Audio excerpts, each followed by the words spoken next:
Hey everybody, how's it going? We are now on episode 9 of my Rolling Stones deep dive into their London Records album catalog. Today we are going to be talking about this gem of an album, Between the Buttons.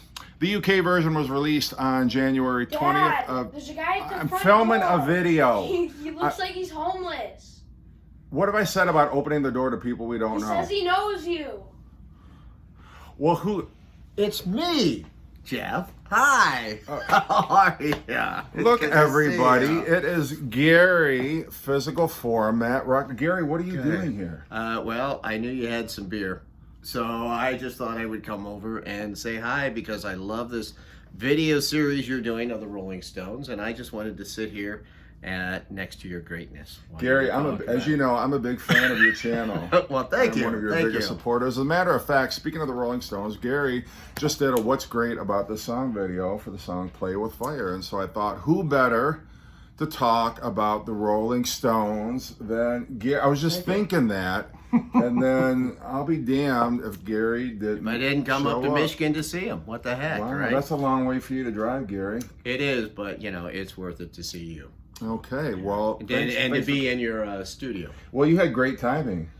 That's amazing. I did. It worked out right when you were filming this video. It's amazing. Fantastic. So, Wow. Thanks Wow. to your son. Your son lets anybody in your house. So Apparently, he doesn't have that stranger danger thing down yet, but we're You need working to on it. teach We're him working better. on it. don't let him old guys into your house like this. But So, Gary, I am here. We are talking about this gem of an album, Beggars Banquet. It was Awesome. released, the UK version was released on January 20th, 1967. The American version did not come out, as you know, until February 11th, 1967. I knew that exactly. Thank you. Yeah, absolutely. And so we're going to be talking about this album. Now, the thing about 1967 is I've always felt this was one of, at least for the Rolling Stones themselves, one of the worst years for Mick Jagger and Keith Richards and Brian Jones. Nothing to do with the music, but of course, Yeah. there was the Redlands drug bust where Keith Richards' home was raided by Sergeant Pilcher, who it's alleged planted drugs. We could do an entire video about that entire episode, but we're just gonna be talking about this album. But it's important to know that shortly after this album came out was when things kind of started to fall apart in the Rolling Stones universe. Yeah, and their whole dynamics of the band itself. Yeah. I was talking about on the Aftermath episode, just the fact that, Brian Jones, up to the point of about Aftermath, was really considered the leader of the band. And then once Mick Jagger and Keith Richards started to assert themselves as songwriters and started writing all these amazing songs and amazing singles, it became kind of less important. His status within the band started to fall. Andrew Luke Oldham even was, pumping up Keith Richards and Mick Jagger. And, Brian Jones did not have a whole lot to do. He wasn't a songwriter. I mean, certainly he introduced some exotic instruments. His into- influence on Aftermath is huge. Mhm. But then I think that was probably the high point. Right. For him, really, after that is when things went downhill, like you said, because he was not the songwriter that Keith and Mick were, so his role in the band started to diminish, and I don't think he could deal with that. Yeah, and I think there were a couple of things that really, and I think 1967 was sort of a pivotal year for Brian Jones because, 1966 was kind of, the year of Brian Jones. I mean, he was largely responsible for, a lot of the great sounds that we got on Aftermath. And then 1967 comes along and there's the drug bust. He's getting busted. He's having to go to court. Keith Richards runs off with his girlfriend, Anita Pallenberg, which is a blow to his psyche. He's not really getting into, as the farther the Stones move away from recording the blues and R&B covers, Brian Jones is starting to lose interest. Had it been, maybe a year earlier, he might have, kind of put his foot down and said, well, we need to kind of stay true to our roots. But it was really, Mick Jagger, Andrew Luke Oldham, and Keith Richards that were sort of driving the band, the direction that the band was going in. You had after this album their Satanic Majesty's Request, which was a step even farther away from Brian Jones's comfort zone, and so I think he was getting more into drugs, and he was kind of checking himself out. He was starting to like, okay, I'm not contributing like I used to. They're not interested as much in the things that I want to record. Right, yeah. Well, exactly. I can't really add anything to what you just said. Now, is this, let me see this for a second. No, okay. I was thinking this is the one. What was the album where it's the Flowers? Yeah, the Flowers where he's got no petals. Yes. And his flower, yeah. Okay. Mhm. I'm sorry. I was jumping ahead. Yeah, but you know, in this cover, I think really is sort of like foreshadows, you know, what was happening to Brian Jones. You know, he looks very kind of, I won't say comatose, but he looks a little drugged out. You know? He does. Not entirely with He it. looks like he's almost asleep. Yeah, and I think, you know, if you look at the photographs of Brian Jones, 1963 through 1965, I mean, he looks alert, he's wide-eyed, he's smiling like the rest of the band. And then you start seeing photographs of him late 1966, 67, 68. You know, his like eyes are barely open. He just kind of has a stoned look on his face. And he also, when you think of those interviews during that time period, anytime Mick Jagger would talk, Brian Jones was also talking. They were both, even if he was sometimes interjecting himself into an interview, but like, it was almost like he was forcing it because, you know, the media was already centering on Mick Jagger, Right. as opposed to Brian Jones. And I think that is also part of it. You know, he, you know, as far as his slide into the drugs and whatnot that he did, it wasn't just the fact that those guys were writing, it's that he lost control of the band. There's an amount of envy in that too. So Right. So yeah, Brian Jones was really starting to lose everything that had been important to him to this point. But another individual who was losing influence in the Rolling Stones camp was Andrew Loog Oldham. This would be the last album that he would produce. The next album, their Satanic Majesty's Request, would be self-produced, and then we enter into the fabulous Jimmy Miller era, which of course produced those great albums like Beggar's Banquet. And this was a point I wanted to bring up too. Did you notice how many Rolling Stones albums have the double B in them? You got Between the Buttons, Beggar's Banquet, Black and Blue, Bridges to Babylon. There's like something with like the double B and all these like Rolling Stones album. And I don't know if that was subconscious or I never not, thought but- about Bridges to Babylon though, that it went that far into it. Yeah. But anyway, so Andrew Loog Oldham, the last album that he would produce, and then his influence would gradually diminish. So we'll talk about the songs on this album. And what's the difference between this and the UK version? Well, the UK version includes the songs Please Go Home and Backstreet Girl. Whereas on the US album, they were replaced by Let's Spend the Night Together and Ruby Tuesday. Much better choices. Yeah, I would say, you know, and I, for no other reason than Yesterday's Paper is a terrible album opener. It does not belong as an album opener. It is such a, it's slow. I like the song, but in terms of an album opener, I mean, you've got kind of it almost like a, I don't know if it's a xylophone or whatever at the beginning, but kind of like that tinkling, and it doesn't even have any hardly a drum beat on it. It's just such an out of place album opener, and I feel like Let's Spend the Night Together is so much better of a choice. And Let's Spend the Night Together and Ruby Tuesday, no contest between Please Go Home, which is, kind of like a, I don't know, it's like a psychedelic, how would you describe it? Like a Bo Diddley kind of a, weird feedback drenched. I mean, I like the song, but it doesn't hold a candle to Let's Spend the Night Together. Same with Backstreet Girl, kind of got that French glockenspiel or whatever it is throughout that song. And I think there were a lot of songs during that time period where they were just, because they were always trying to sometimes compete with the Beatles and other bands as far as expanding their sound. Sometimes it worked, sometimes it didn't. yeah, The Stones can only get so far away from what they do best. Right. You know? Yeah, I think it's actually an accordion. It's like one of those French accordions that you hear on Backstreet Girl. Um, but one of those brilliant Rolling Stones tender love songs. Yeah, they're so good at like Yeah. Stupid Girl. Yeah. So for no other reason than you got that fabulous single, Let's Spend the Night Together, Ruby Tuesday. Which they titled their movie. Yeah. He liked it so well.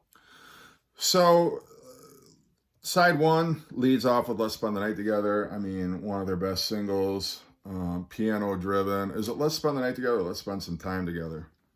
Right, which they did on the Ed Sullivan Show, right? The Ed Sullivan made them do that, made them change that when they did the song live on there, which if you've ever seen that Doors movie, they reference that because when they said, they said the line in the door, Light My Fire, where they say, girl, we couldn't get much higher. Remember the guy comes to say, girl, what does he say? We couldn't get much something. Yeah, we couldn't get. I forget what it was. We couldn't get much better. Or Yeah, something like that. yeah. And and Ray Manzarek's character says, "Well, the Stones did it, but Jim Morrison wasn't having any of it." But Yeah. we're digressing. Well, I'm surprised they actually changed it. I mean, it wasn't like they needed. Well, what's so- funny is, right, that's the one where when Mick Jagger looks at the camera the one time and he said, let's spend some time together, and he kind of rolls his eyes Yeah. when he does it, like, Yeah. look what they're making me do. Look what the man is making me do. The last time we would ever compromise Exactly. like that again. So yeah, Let's Spend the Night Together. Then Yesterday's Paper, which I said I like. I just don't like it as an album opener. I think it's a very weird choice to open the album. And then Ruby Tuesday, again, another song where you've got that Brian Jones influence. I love that song. Mhm. That's probably one of my top 10 favorite songs. Well, I don't know, maybe, but it's definitely up there with Stone songs. I think that is awesome. I mean the chorus and the verses, the way they change, and the chorus kicks in, and it is such a sing-along song. It's a big hit, but honestly, I'm surprised it's not even a bigger hit. Mhm. I love the version that they do on the Steel Wheels tour on the Flashpoint live album. Mhm. That's great. So And I think that's the first time we ever got that on a live album, or maybe It that is. was the first tour they Yeah. ever performed it live. Yeah. Yeah. Then we've got Connection, which, in light of the fact that the Stones were about to go through a lot of legal troubles because of, the drug bust, not only Keith and Mick, but Brian Jones would be deep in legal trouble to the point that he couldn't even get a visa to tour. I mean, they were worried that, he was not going to be able to tour with the band. that song again. is a perfect example of the Stones taking basically a basic early rock or blues kind of song, but making something different out of it. Mhm. That's the Stones at their best. I love that song. Yeah, a lot of piano and hand claps in that one Mhm. too, but I like that. And then,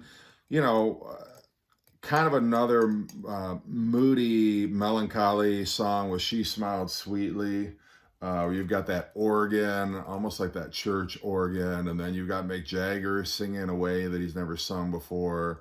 And again, the piano is very prevalent. It's prevalent on this album. I think Ian Stewart was the pianist for most of this album. Prevalent in a way that had never been prevalent before. I mean, it's the driving instrument in Let's Spend the Night Together. Connection. There's a lot of piano in that. She Smiled Sweetly has got the organ and piano in it. You ever find it odd how Ian Stewart was never considered like one of the Rolling Stones, Yeah. but yet he was so integral in these albums, in these early albums, and throughout many years. I mean, with the Stones, always touring with them, always on record, but yet he was never in that group, never in that core group, with the Stones, never in any of the pictures or anything like that. And but what's funny is it never seemed to bother him. Mm-hmm. You know Yeah, what I and I mean? don't think he needed to be like, No. I don't need my picture taken. I don't need to be on the cover of the albums. I don't need the recognition. He was kind of the Mal Evans of the group. If Mal Evans had played on any of their records, which he didn't, but I think the Rolling Stones treated Ian Stewart the way maybe the Beatles should have treated Mal Evans, and Yeah, that's a topic for another day, probably. But and then the last track on side one is "Cool, Calm, and Collected," which is definitely you've got that Kinks influence, where Ray Davies was getting into Very British. yeah, a very British music hall kind of a style Yeah. of a song, and again, some interesting on the chorus, some interesting instrument. I'm not sure exactly what that instrument is on the chorus. It's some kind of stringed instrument. I'm not sure exactly what it is, but again, the Rolling Stones broadening their sound, and then on side two opens up with "All Sold Out." That's a good one. Yeah. All sold out. I can't think of the rest of the words on that one, but I love. Yeah, I do You love that sold song. me out last night. But it's only 2 minutes and 15 seconds. A lot of their songs like that were very short, but nothing wrong with that. Just leaves you wanting more. Yeah. And then My Obsession, which I love that fuzz guitar, that organ. It's got a very ominous, kind of dark Yeah, feel to it. a lot of their the Rolling Stones did a lot of different sounds with their guitars. Sometimes they didn't really have a whole lot of distortion until later. Really, they never used heavy distortion, and sometimes when they used distortion, it was actually an acoustic guitar ran through an amp, creating distortion. They did a lot of work with acoustic and electric guitars together. Mm-hmm. And then we got "Who's Been Sleeping Here," which is, again, kind of an odd song in the Rolling Stones catalog. And this one's a little bit longer, one of the longer songs on the album, 3 minutes and 51 seconds long. So, like, we're almost hitting the 4 minutes. Yeah.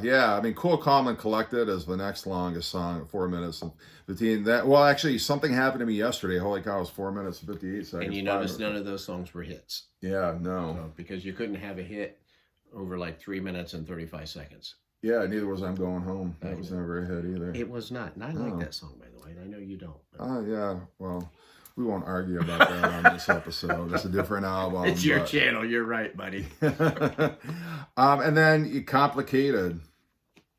Again, some psychedelic rock I can't picture that. creeping into the mix there. Miss Amanda Jones, a great rocker. Was that have anything to do with Tom Jones? Tom Jones? Yeah. Was it? That's his wife. So yeah, Miss Amanda Jones, kind of, back to, like, got a Chuck Berry riff a little bit. And, I think probably one of the hardest rocking songs in the old Rolling Stones style that they've done in a while. And then, kind of again, another music hall, "Something Happened to Me Yesterday," which is very bizarre. I mean, the Rolling Stones had stretched out. They'd done some different things up to this point. But, again, "Something Happened to Me Yesterday" is just totally like, where did that come from? It's, Yeah. you got a tuba. Well, like I said, they were competing with other bands. Yeah, at the yeah, time. apparently. But I feel like this is definitely like almost like, they're taking their influence not so much from the Beatles or Beach Boys, but from the Kinks at this point, because you got a lot of this album sounds like, like Face to Face, the stuff that Ray Davies was coming out with at the time. Something Else, I think it was that the Kinks album that would come out this year. So you definitely have that influence on here. But yeah, I don't like it as much as Aftermath. I don't think it shows the progression that Aftermath showed, but an interesting album. I remember when I first heard it, I did not care for it at all. It was just too far away from anything that I was, familiar with the Stones, and it just seemed like, what the hell is this? And they would move even further in that direction on their Satanic Majesty's Request album. But yeah, definitely an interesting. I don't hear a whole lot of people talking about this as nobody in their does. top 5 Rolling Stones album. I don't think it's a bad album. I think it's just sort of the Rolling Stones in transition. I think it's because of like what you said. Aftermath was so good. Mm-hmm. and progressed so much. And this one, it didn't progress anywhere further past Aftermath. You know, Right. like it has some different sounds on here, like you said, but it's not half the album that Yeah. Aftermath is. Yeah. Yeah. And no. I don't even. I like Satanic Majesty's Request actually better, just Interesting. because it has some of the weird psychedelic Yeah. Well, aspect of it. and that's a very polarizing album. Definitely. People who hate it, I think even the band members have mixed feelings. Yeah, well, there are ridiculous parts of it, but Mm-hmm. it also has some pretty spectacular moments in it. Very much so. So, any last thoughts about this record you want to share? No, just that I do like the cover. I like the fact that it's out of focus, Mm-hmm. which was, an obvious part. Although I do not like Mick's hair on this album. I think it looks odd. Yeah, he's kind of got that little shag thing going on Yeah. there. I think Keith Richards looks the coolest. Definitely. Out Keith of Richards anybody. pretty much always looks the coolest back then. And well, except for the time when his ears were really sticking out, when his hair was too short, because he's got those really big ears. Yeah. Well, and Bill Wyman looks detached as always. Nobody looks at Bill Wyman now. Yeah. in his album. Well, and then the name Between the Buttons, as I understand it, what a weird name for an album. But apparently, Between the Buttons was supposed to be like the album title. We want it between the buttons or something like that. And then whoever was, putting the album together was like, oh, they want the album to be named Between the Buttons, and that ship sailed, and the Rolling Stones were like, okay. But I believe this is the illustrations on the back. Wasn't this a Charlie Watts? Didn't he do the It looks like illustrations it. on the back? Yeah. It totally looks like it. Yeah, I don't know that, but you saying that, and it makes me think, because he definitely did drawings and stuff, and that looks like something he would do. Yeah, kind of like Nick Mason would do the illustrations on the Relics album. But yeah. So anyway, yeah, cool album. This is my stereo copy on the Blue London label. Gary was making fun of me because I got so many copies not of this making fun of album in different formats. I was just trying to justify myself to my wife. Okay. Well, thank you. This is my mono copy, and I have a second copy of this because it is a mono copy. And we, not that I feel I need to justify owning 2 vinyl copies of that, but then this is the original CD copy. Of course, it conformed to the U.S. track listing there. Looks like all of the other ABKCO CDs. This is the SACD version. I've got the US version and then the UK version, which of course opens up with Yesterday's Paper. They both have the same back cover photograph that they use. Now that's interesting that the UK and the US have the same cover. Yeah, and that's a good point too, because you had the first Rolling Stones album on both sides of the Atlantic. They used the same title and they used the same photograph, which they would not again until this album, where they would use not only the same title but also the same album cover. You had Out of Our Heads, which shared the same title as the UK, different covers, and then Aftermath also used the same title but different covers. And then finally the US was like, fine, we'll use your cover, damn it. Save some money. Anyway, and again, customized CD, and then the illustrations that were on the back they put into booklet form here, I guess for ease of reading. And then that is that. So yeah, good album. Not a favorite of mine. I don't hate it, like I said, but it's not, one of the first ones I reach for when I'm in the mood to hear some Stones. But Gary's favorite Rolling Stones album is the one that we won't be talking about, because I'm going to be ending this series after Flowers. At least I think I am. I don't know. Unless there's some, you guys in the comments like, no, we want more. Keep it going. I want you to do the entire discography. But the next album will be Flowers, which again, it's sort of like the December's Children story, where not really a cohesive album. It's more let's make a buck, and let's, you know, and I think it's really, at least Capitol Records didn't throw the same songs, you know, on two separate albums. It wasn't like Yesterday and Today had shared songs with, you know, the American Rubber Soul album, but for whatever reason, London was like, fuck it. We don't care. You'll buy it. Do you like the album cover for Yeah. Flowers? No, because it's basically the photographs from the UK Aftermath cover, and they just, you know, designed it a different way. So, I'm not. He's giving away stuff for his next video. Yeah. Whoops.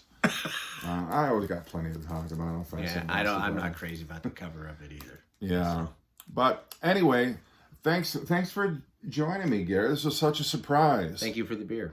You are very welcome. Appreciate it. I've got a jar in the garage. I'm spending the night, just so you know. So if you can make up some place for me to sleep, that'd be great. Okay. Well, it might be the garage. Anytime you want to come to Jeff Witcher's house, he's always got a free space. My kid will open the door. You say you know me. He'll let open anybody the in. door. Yeah, Just come to his house. All right. Well, thanks everybody.